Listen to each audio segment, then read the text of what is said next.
говоришь? Да, сюда встань. Ну, подожди. Что, Санька, открыть не можешь? Плохо тебе? Ну, честно. Конечно, плохо. Ну что, за что пьешь? Здоровье. За здоровье.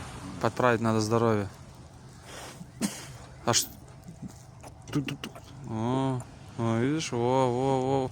Что? Все? Ну какой по чуть за стакан выпей хотя бы, ёпта. Давай нахуй еще. О, София. О. Сейчас полегчает, 15 минут полегчает, что скажешь? А? Пока ничего. Пока ничего? Да, пока еще процесс. Подождем процесс, да?